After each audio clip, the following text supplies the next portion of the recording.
system of progressive parties was adapted by Rachel Davis Du Bois in New York as the Neighborhood Home Festival.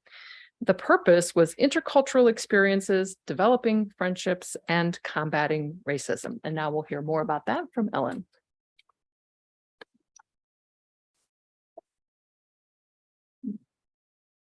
Thank you. Good afternoon. It happened during New York City's longest and most unexpected blackout. 50 Americans had assembled.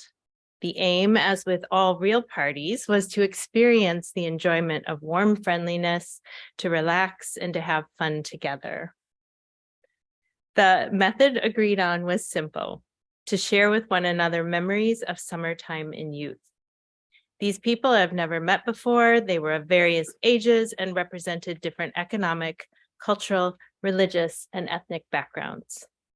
They came from social situations ranging all the way from mild tensions of normal life to open conflicts. Yet friendships grew from that night's meeting.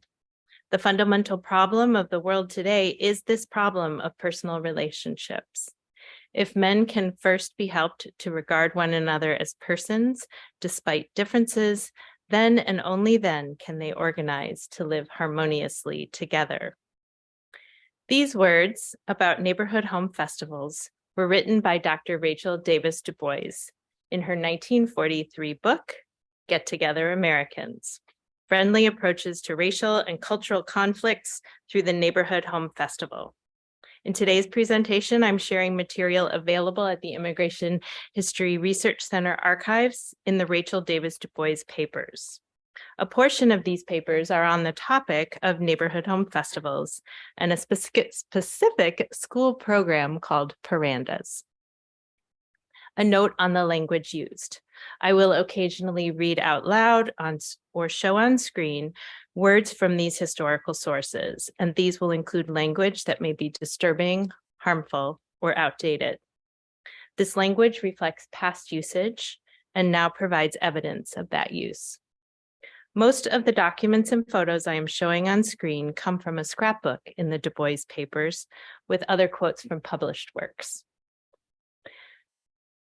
Rachel Davis Du Bois was an educator and reformer, a white woman and a Quaker, who first developed her ideas on tolerance in the early 20th century within an environment of peace activism.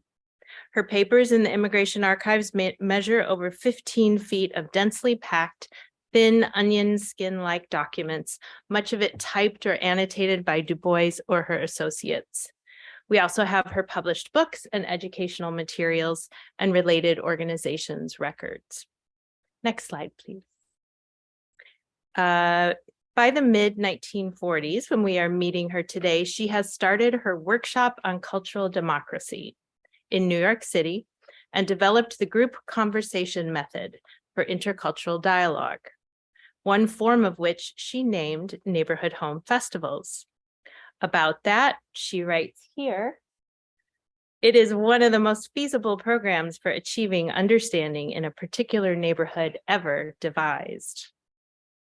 Next slide, please. The neighborhood home festivals were relaxed gatherings in homes with the purpose to build relationships among diverse peoples, largely through conversation and sharing of culture.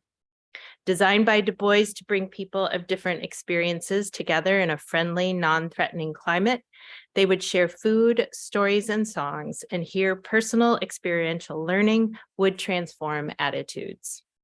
Per the records, next slide, please. By 1949, groups as varied as labor unions, hospitals, houses of worship, and settlement houses had used them, and schools.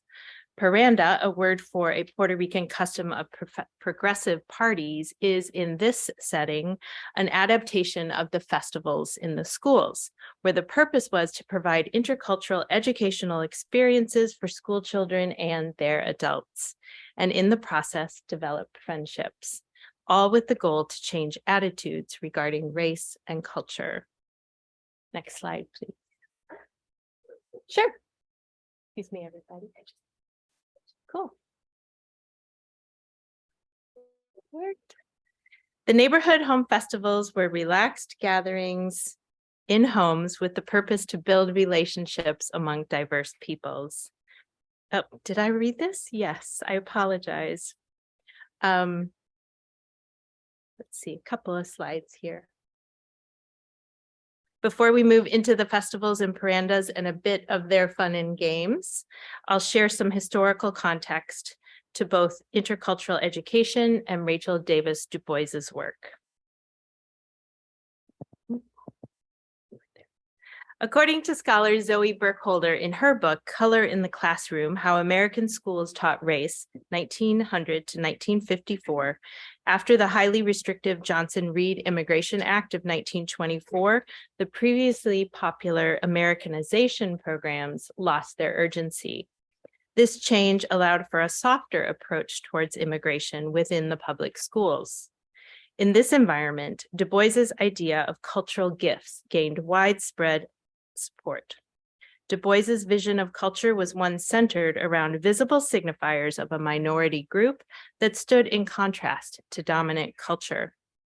And through her program of intercultural education, Du Bois taught that such traits were distinctive gifts to the dominant culture.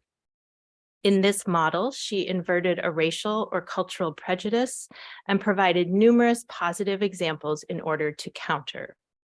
Liberal at the time, Burkholder notes this definition of culture was limited to material expression. Traditions such as festivals or religious celebrations and customs like eating with chopsticks or making lace, along with language, became defining characteristics of a group as well as individuals.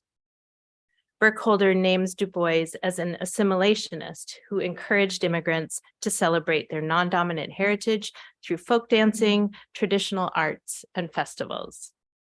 The cultural gifts movement and intercultural education's popularity at a time when the teachers in many American schools raised their voices to protest racial discrimination and sought method and curriculum to teach tolerance solidified Du Bois's prominence in the field.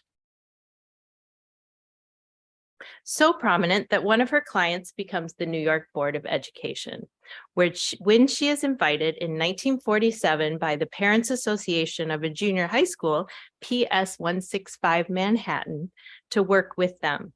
You can see the school is just northwest of Central Park at 109th and Broadway. Burkholder explains that the board was actively seeking to stop Nazi propaganda and were planning the first educational tolerance drive in the nation. Because one of the school leaders knew of the group conversation method for intercultural exchange, Du Bois and her workshop colleague, Charlotte Scott, were invited to train the parents in what Du Bois called lessening prejudice. Du Bois wrote in her 1950 book, Neighbors in Action, the public report of the project, that the neighborhood of PS 165 was in what she called a tension area.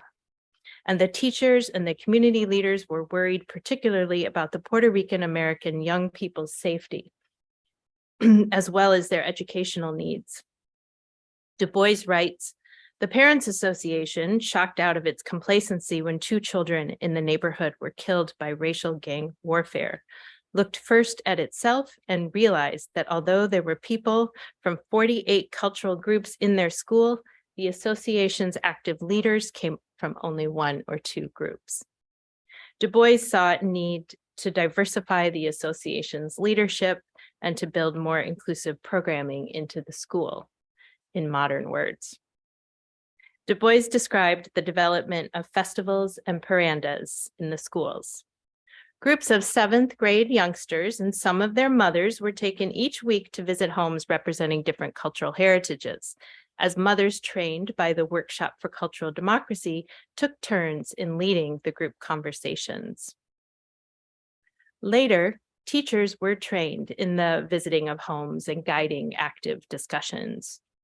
Throughout much eating and storytelling, songs and dances, trainees got to both know each other and to understand the model of the group conversation method.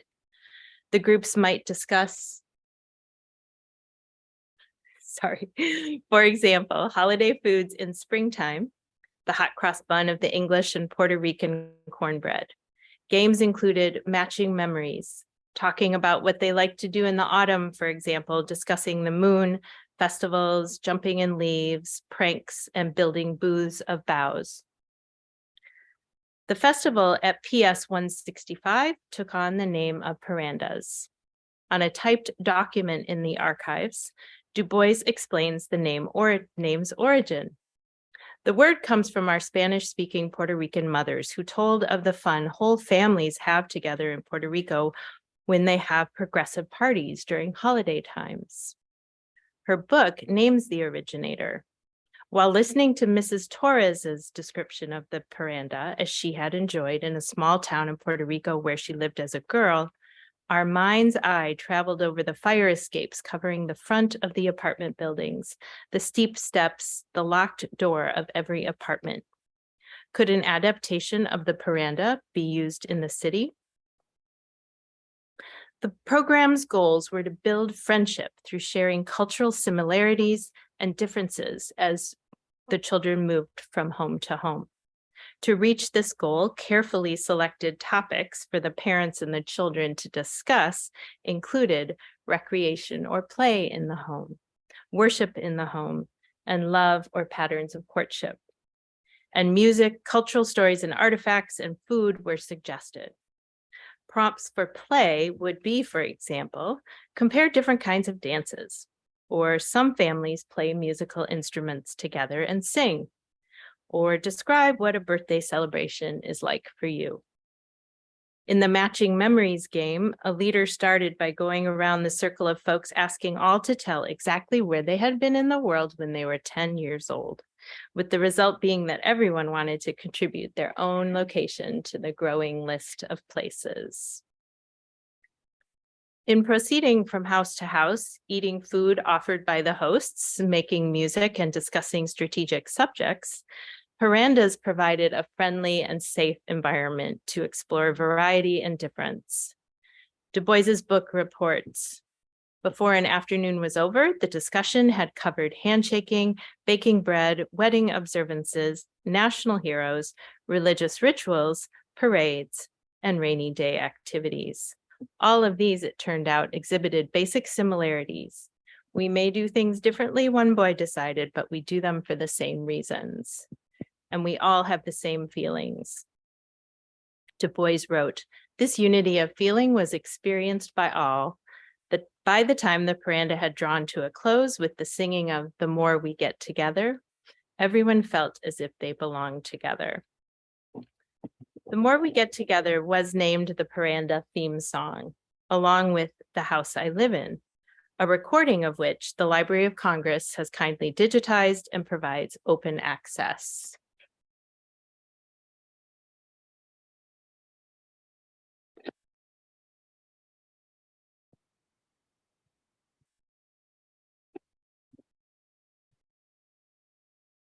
So this. I know that didn't work. Well, you're listening to Frank Sinatra sing a lovely song called The House That I Live In. Does anyone remember it or want to sing it out loud? I'm not going to. I can't compete with Mr. Sinatra. But you can go to the Library of Congress site and keyword search with The House I Live In, and you will find it. So let's see. Well, he'll stop singing in a minute, or he'll stop mouthing in a minute. On this slide too, we see another song suggested by Du Bois for the paranda. This one sung to the children's tune, Reuben, Reuben. Du Bois provided many lists of songs and plays to incorporate. Spirituals, for example, include Every Time I Feel the Spirit, and We Are Climbing Jacob's Ladder, and Walk Together, Children. Parandas were integrated into the school's broader social studies curriculum, followed up by in-class conversations and readings on cross-cultural topics. The festivals were thus a tool for the teachers in their curricular move away from the textbook to more experiential learning. Teachers also used them as a base for English language skills and composition exercises. What were the results, and how were parandas received in the schools? To assess this, we have largely comments selected by Du Bois herself.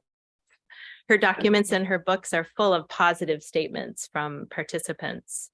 I'll read some quotes from various students. I think Paranda should continue because it helps demolish religious and racial prejudice. People wouldn't be prejudiced if they would share and play with others and have fun. The Paranda I went to helped me learn more than I could if I read it from a book, and the firsthand experience is much more fun. Parents and teachers reported in too. They're quoted as saying, I noticed that now more of us speak to each other as we pass on the streets. We even stop for a chat for a few moments or go into Schraff's for a cup of tea. Aside from comments of developing relationships with others and learning more of one's own self and other cultures, quotes included, "This is fun. There's nothing to do around here but go to the movies." And we got glimpses into the lives of others and learned about things we could do to break the monotony of our lives. The teachers learned from the experiences and each other too, and the Paranda Project appeared to help them discuss issues within their work. For instance, in regards to the naming of groups of people, it was decided that it was wrong when referring to Americans of Italian origin to hyphenate the two words, but that one should use Italian as an adjective and American as a noun. Some teachers preferred to use the whole phrase, Americans of Italian descent, though doubt was expressed that most people would take the time to use the complete phrase. But it was agreed to get pupils out of the habit of describing some homes as American and some as Italian, for example. Another positive result for the teachers in the school was that it helped the diverse faculty appreciate their own differences. One of them said, "We too finally became more integrated and relaxed toward one another." Another shared that now there's a greater acceptance of such differences. Understanding one's associate is leading to a more sympathetic and less critical attitude. This all carries over to the homes and the neighbors. Du Bois's book and the detailed archival records reveal the challenges of the program too. These centered around logistics or the number of parents involved, namely fathers not wishing to or not having availability to be involved. But I found little critical discussion of content or method. We'll have to go outside her sources for that. A few participants did criticize the model for the lack of awareness of systemic issues facing people.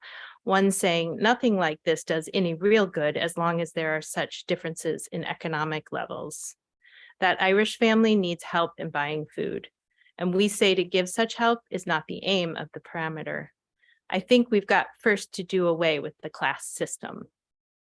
Du Bois's response was to agree and write that such systemic injustices are the realm of other organizations, and that no one method can be the answer to the whole problem. Others noted how poorly it attended to racism against Blacks in the neighborhood, with a parent noting that prejudice against the Black parent is still present, even though they go to each other's home on a paranda. The students provided suggestions for improvements or commented on impact. One offered that the children should take a more active part in the parandas. The grown-ups did most of the talking.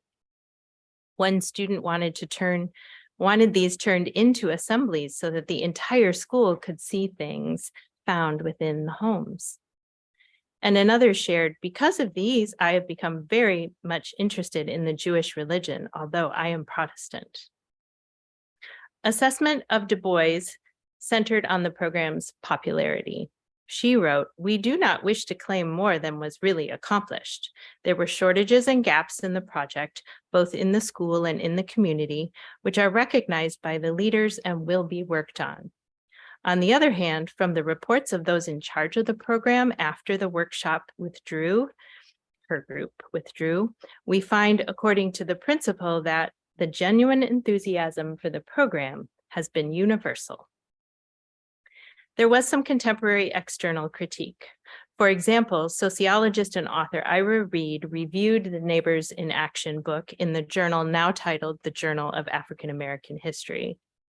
Reid honored Du Bois as an indefatigable, sincere, and systematic worker in intergroup relations, while stating that this form of work, the Neighborhood Home Festival, did not go far enough to solve the difficult economic and political problems which confront us. There was no identifying and dismantling the systems which sustain prejudice.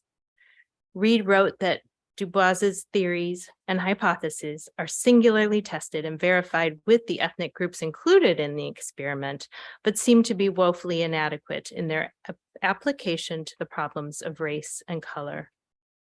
Further, the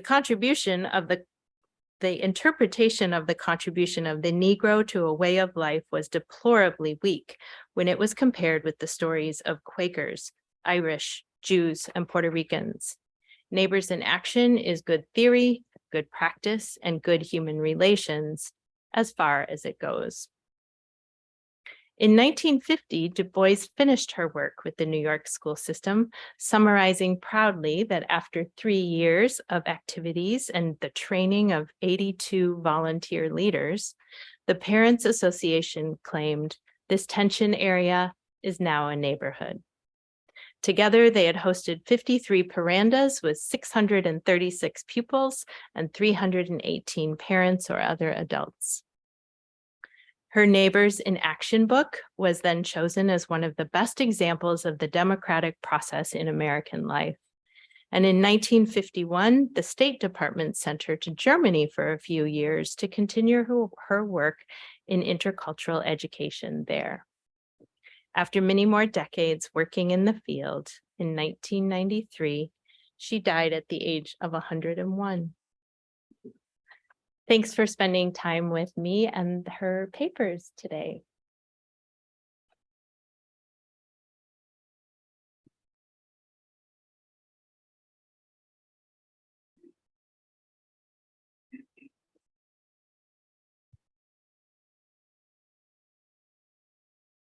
Thanks for that interesting presentation, Ellen.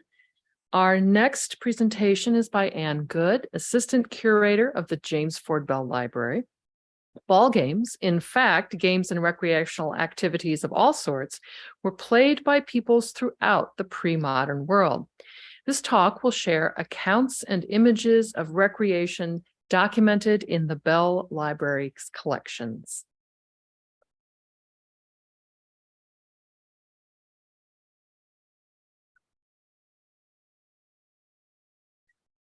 Hello, everybody. Sure, I've got this. Okay. All right. For those of you who are not too familiar with the James Ford Bell Library, I thought it would be good to tell you a bit about the collection as a whole before I get started. The library was founded in 1953 by James Ford Bell, who was also the founder of General Mills and a longtime regent of the University of Minnesota. As a successful businessman, Mr. Bell was particularly interested in the history of trade worldwide. The collection that he started has continued to grow, and interpretations of history have continued to evolve over the last 70 years. And so we now describe the collection as concerning the global history of travel, trade, and cultural exchange between about 1350 and 1820, mostly from a European perspective. The Bell has about 40,000 books, maps, manuscripts, archival materials, and smaller printed works. So when we were talking about the First Friday's theme for this year, it's all about fun and games, it seemed at first as though this might be a bit of a stretch for the James Ford Bell Library. However, this is not so.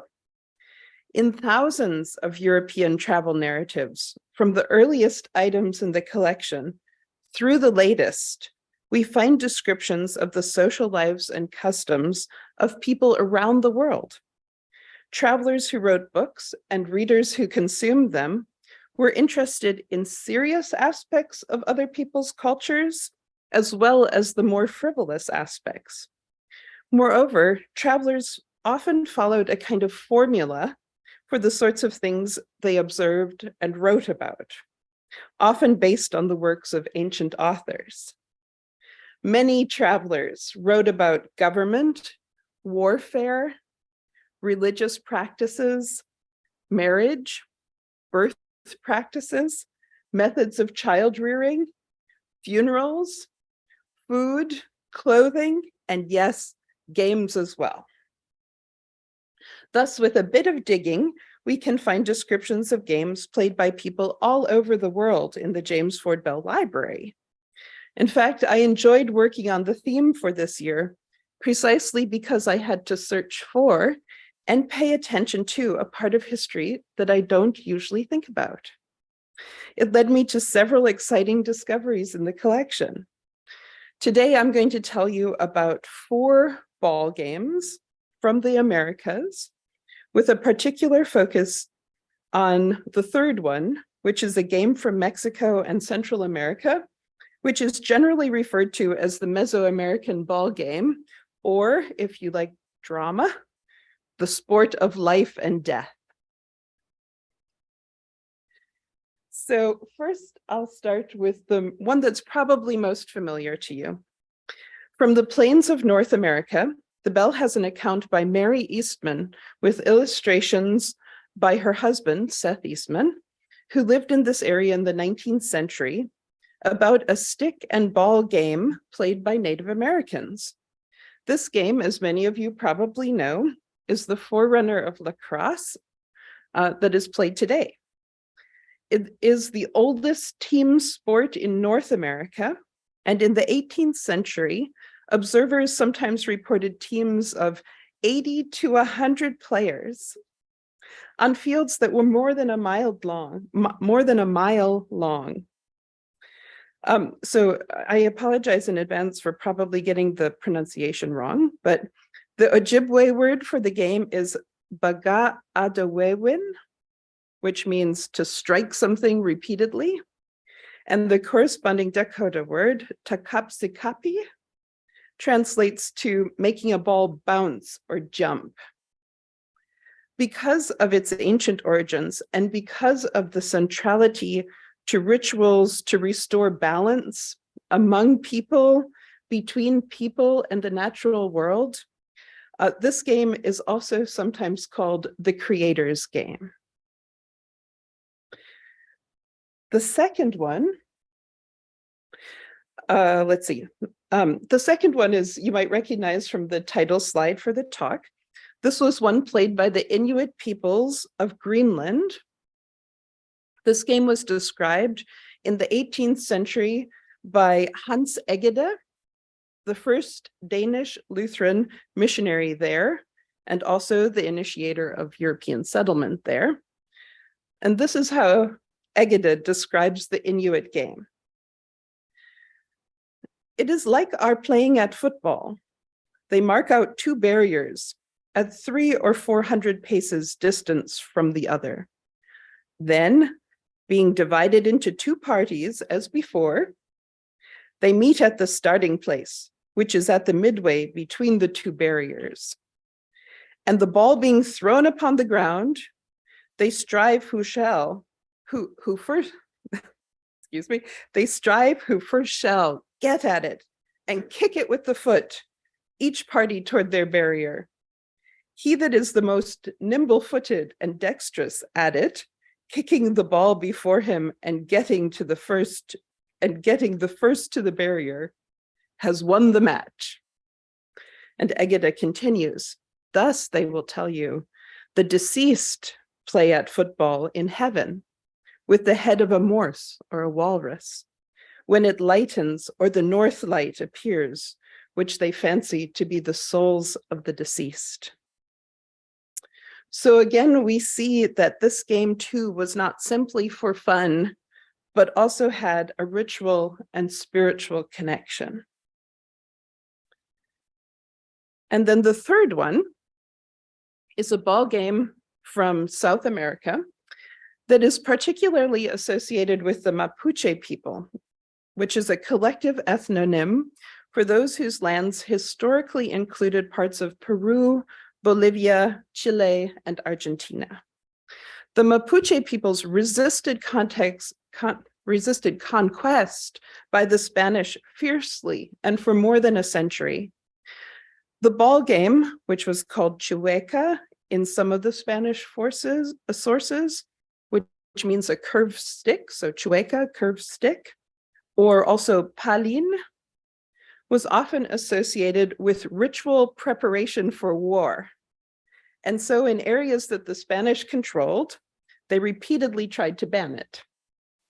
And apparently they were also uncomfortable with celebrations after the games, where a fermented corn alcohol called chicha was consumed by the bucketful, and people got roaring drunk and riotous. The game is played roughly like field hockey, with two opposing teams trying to move a leather or wooden ball across a field using curved sticks. This game also has claims to being one of the oldest team sports in the world and is played both formally in leagues and informally wherever there's a suitable field. In the slide here, the images are from the 17th century and from the 18th century, both from accounts by Jesuits who were born in Chile, although to Spanish parents. And then this is a modern revival league of Chueca. And then finally, the last ball game that I want to tell you about, and in greater detail, is the one that is usually called the Mesoamerican ball game. Searching for this game in the Bell collection took me down several interesting paths. I discovered that we have a rare facsimile of the Codex Borgia, one of the very few remaining pre-conquest codices or Aztec books. And I'll show you some pictures from this text as we go along, and you'll see how different the iconography and symbolism is. While searching for the earliest European descriptions of this game, I also discovered a printing history for another codex, the Codex Mendoza, that was made just after the conquest by the indigenous people to describe their lives and preserve their history. So, archaeological discoveries of ceramic ball player figurines over here, ball courts, and even rubber balls provide evidence that this game is around 4,000 years old. It was played throughout Central America in the ancestral lands of the Aztecs, who are also called Mexica, and the Maya, and is still played today. In fact, it is enjoying somewhat of a resurgence. The most direct descendant of the game is called Ulama, which has been continuously played, certainly in the Mexican province of Sinaloa and perhaps in other places as well. Indigenous names for the game include in Yucatec Maya, it's called Pocolpoc, or in Nahuatl, which is the language of the Aztec or Mexica, it's called Olamalixtli or Tlachki, Tlachtli. Oli, or I'm not sure whether the double L in this case is Oli or Oyi, means rubber, so Olamalixtli, and Tlachtli refers to the court. And in Spanish, it's often just called pelota ball or pelota maya, Maya ball. When I was preparing this talk and mentioned the game to other people, their reaction was often, "Oh yeah, is that the one where the loser gets sacrificed?" And the answer is, well, yes, but sometimes. So let's see, I think I want to go forward here. Yeah.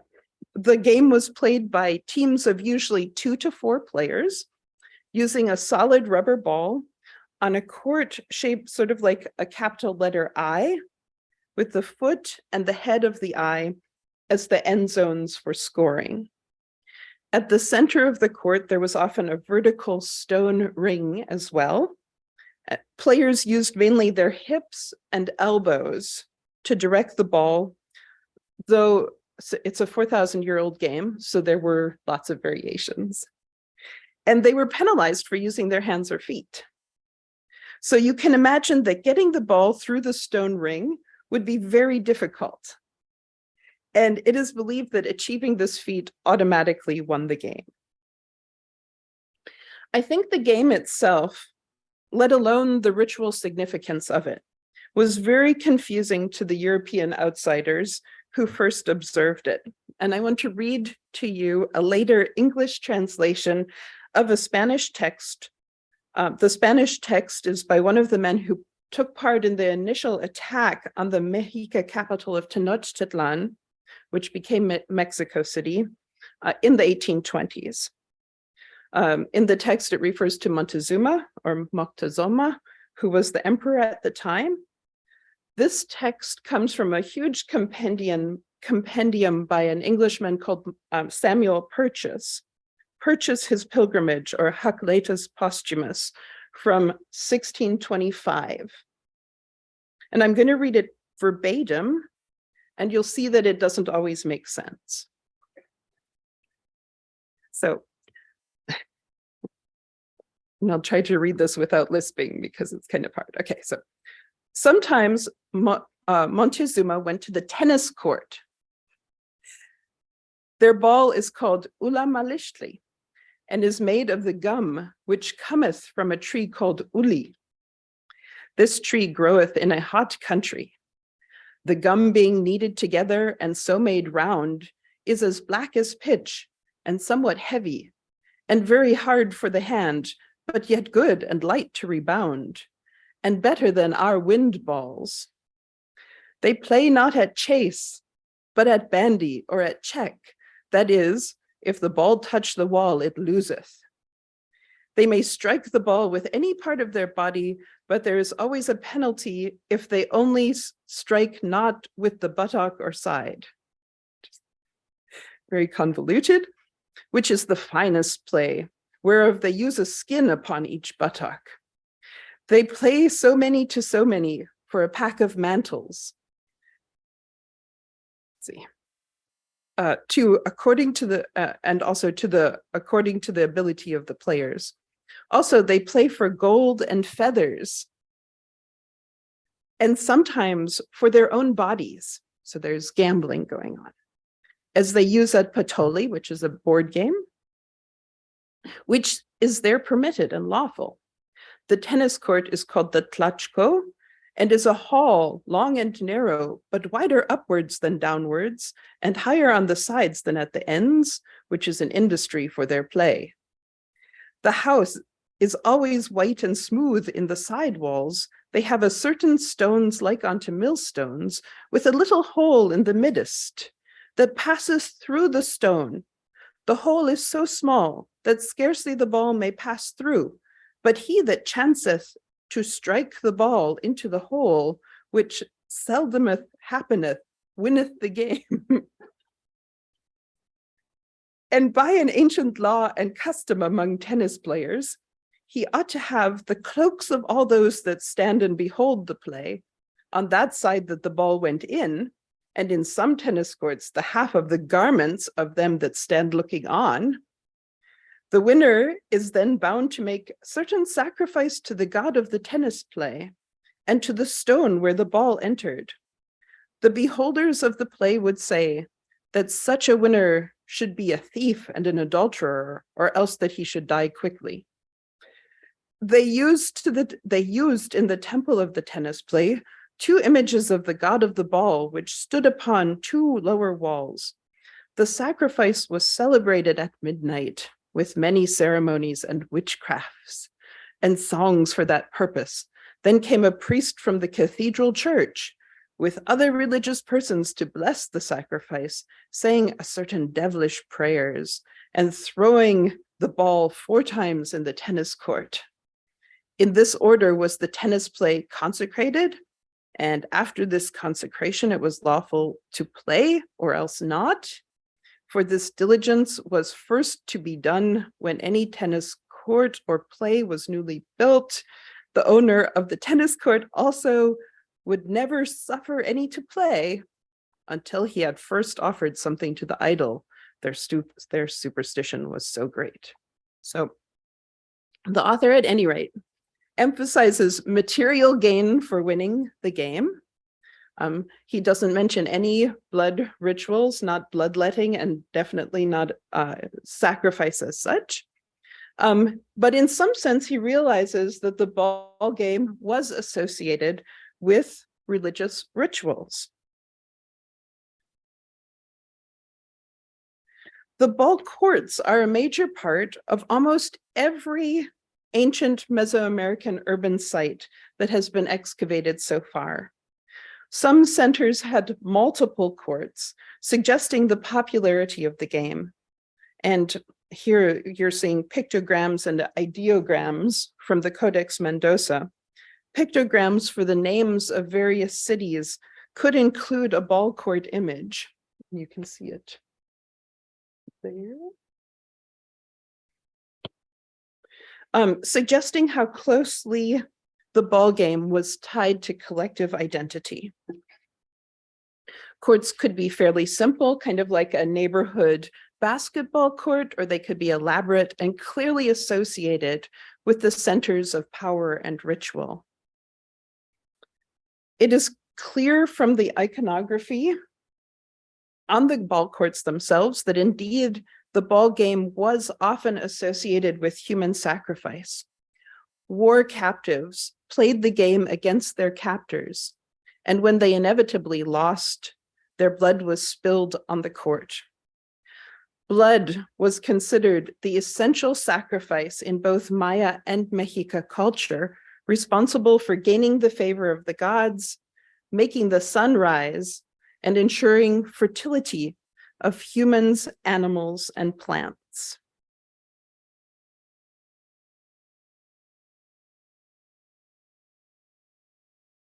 Another essential feature of the game was the solid rubber ball that was used and which was wrapped up in sacred symbolism as well.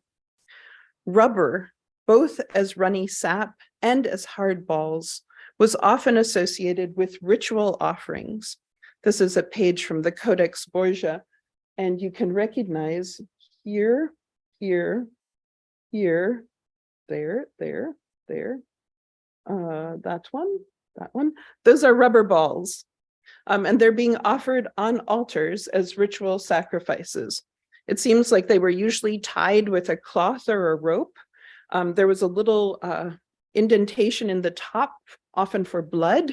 And the iconography in this case shows gods offering the sacrifice because they're auguries for certain days. Let's see, so the balls bounced, which was cool. And they were also symbolically associated with a variety of ritually significant things. So the movement of the balls associated them with the sun and other constellations, and thus with the associated gods for the sun and those constellations. The black color of the cured rubber also aligned them with the way that the rain gods were usually depicted. Rain gods are the major rain god known as Tlaloc. And the rubber sap was also associated with blood. On this side, this is a European interpretation of the way that the rain god Tlaloc is sometimes depicted in indigenous paintings and so forth. Let's see, the ball was, so we don't know exactly how heavy it was. The low estimate is about 3 pounds. The high estimate is about 9 pounds. And I've read that the ulama players today usually have a permanent deep purple bruise around their middles because of the way that the ball is so heavy. And then finally, I want to show you some of the ways that the ball players were depicted in printed European narratives. In the early 17th century, Samuel Purchas, this is the same guy with the description of the tennis court, published a printed codex about Mexica life and customs that had been created by Mexica people for the Spanish viceroy of New Spain, whose name was Antonio Mendoza. And this was created in the 1540s, less than a generation after the Spanish conquest. And it's called the Codex Mendoza because of the person it was intended for. This incredible printed codex was republished with several different European translations over the next 200 years, and the bell has all of these additions. This is how a ball player is shown on one page of the codex, showing the page of the codex which shows different aspects of daily life. Note the turn of the hips, the ball, the tightly wrapped loincloth, which is actually a padded yoke to protect the hips. And note that there's no suggestion here either of human sacrifice or even bloodletting. At the same time, a European-style iconography of ball players was taking root too.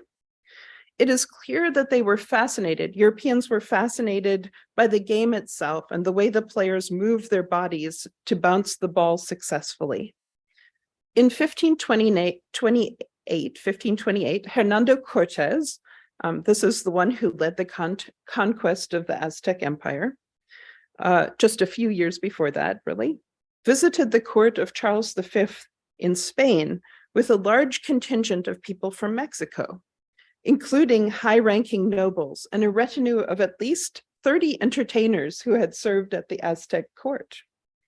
Among these were several acrobats and ball players who put on many performances in Europe, and in fact, some of them stayed after the nobles went back home. One of Charles V's court painters, a man by the name of Christoph Weiditz, painted many of these people wearing Aztec clothes and performing.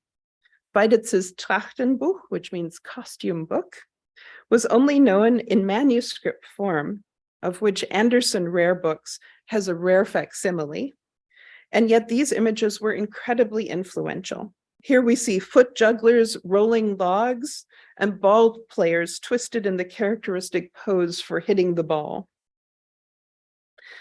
In the 1590s, the engraver Theodore de Bray clearly used Weiditz's work as an inspiration.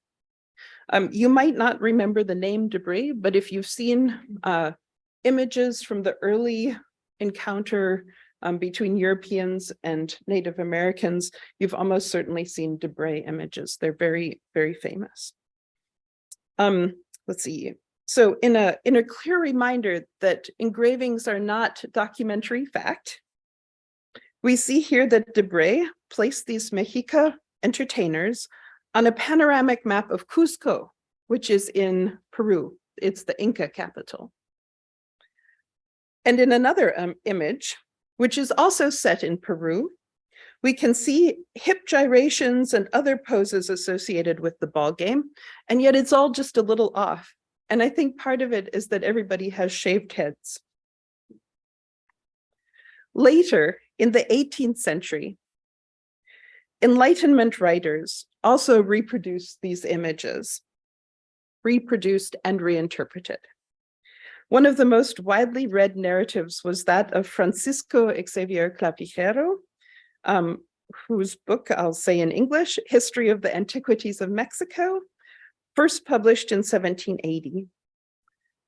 Clavijero had been born to Spanish parents in Veracruz, Mexico, but after the expulsion of the Jesuit order, he found himself living in exile in Bologna.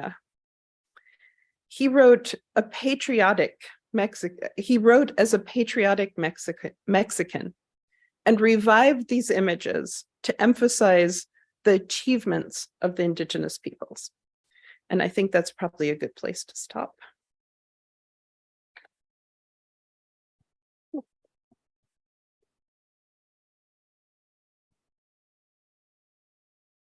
Thanks, Anne and Ellen. It's exactly 1 o'clock, but maybe just one or two quick questions. Is there anything online, Kate? No, okay, no questions online. Anything quick from the audience in the room? Oh, we've got one over here, Mike. Get your mic. Yeah. I got a particular kick about the dancing in schools, etc. Brought up in Detroit in the public school system there. And my school was interesting because if you were white, you were Jewish. If you were Christian, you were Black. There was Camille Sishi, our one token white Christian. Anyway, on Thursdays, I think it was, we had square dancing. And I learned later that this was in many, many schools because it was considered an American dance form. And they were trying to get us to, mixed play, but nevertheless, it was in all the schools that they had us do square dancing as an American art form. At my class's 50th, my elementary school's class's 50th anniversary, a number of years ago, people just went to one of the events, get a gang, you're at somebody's house and, hang out.